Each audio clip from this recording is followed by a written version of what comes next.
আসসালামু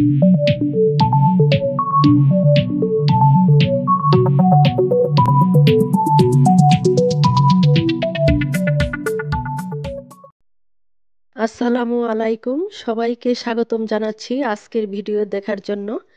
আজকের রেসিপি হচ্ছে ভাতের চাল দিয়ে মজার একটি খিচুড়ি। চলুন তাহলে দেখে নেই কিভাবে রান্না করি।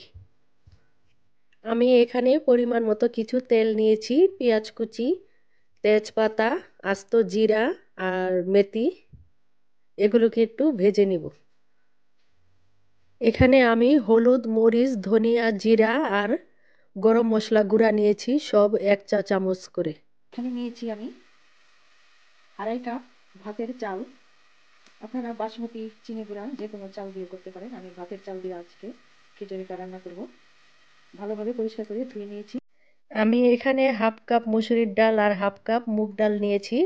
পরিষ্কার করে ভালোভাবে ধুয়ে 10 মিনিট ভিজিয়ে রেখেছিলাম।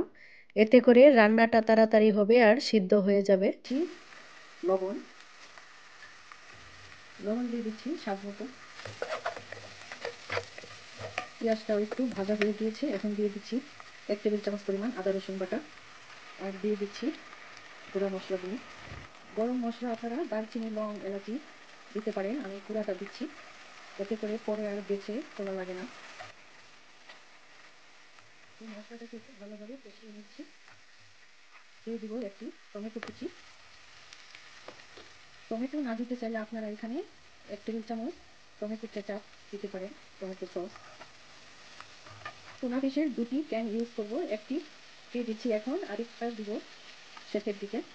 মশলাটা যেন পুড়ে না যায়, এরকম একটু পানি দিয়ে দিচ্ছি।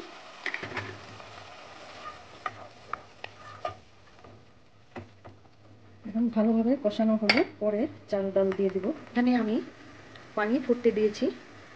3.5 কাপ চাল ডাল মিলিয়ে আমি এখানে 7 কাপ নিয়েছি পানি। ভাতের চাল যেহেতু 2 কাপ করে আমি পানি নিয়েছি 1 কাপের জন্য।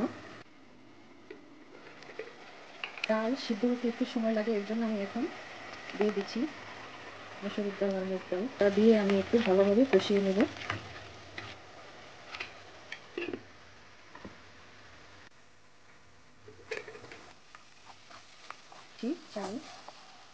চালটা দিয়ে একটু ভেজে নেব চালগুলোকে।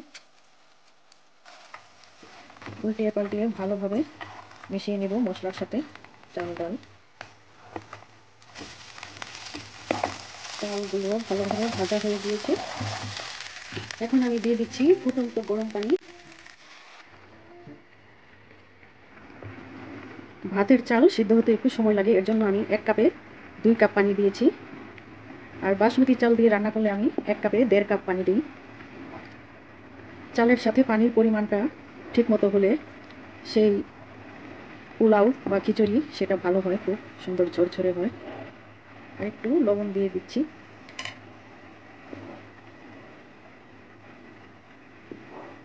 আর দিয়ে দিচ্ছি 3টি কাঁচামরিচ।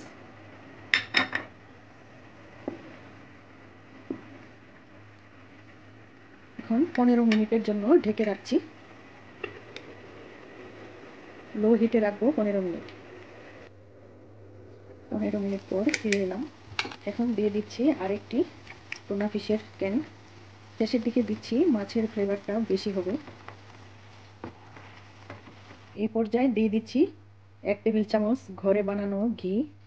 এই ঘিটা দেওয়ার পরে এটার ফ্লেভারটা আরও বেশি টেস্টি হবে, খেতেও ভালো লাগবে।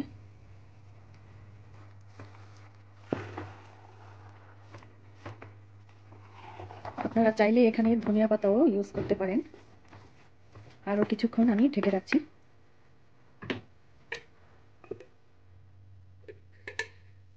চুলাটা আমি বন্ধ করে দিয়েছি। ভালোভাবে সবকিছু সিদ্ধ হয়েছে। এখন আমি দিয়ে দিচ্ছি একটু পেঁয়াজ পাতা কুচি। এটা অপশনাল, হাতের কাছে থাকলে দিবেন, না থাকলে স্কিপ করতে পারেন। পরিবেশন করে দেখাচ্ছি। তৈরি হয়ে গেল আমার মজার খিচুড়ি।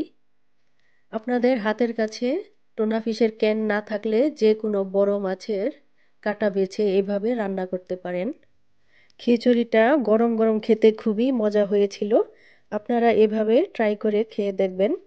আজকের ভিডিওটা কেমন লাগলো সবার কাছে কমেন্ট করে জানাবেন। রেসিপিটি ভালো লাগলে লাইক, কমেন্ট, সাবস্ক্রাইব ও শেয়ার করতে ভুলবেন না। সবাই খুব ভালো থাকবেন। আজকে এখানেই বিদায় নিচ্ছি। আসসালামু আলাইকুম ওয়া রাহমাতুল্লাহ।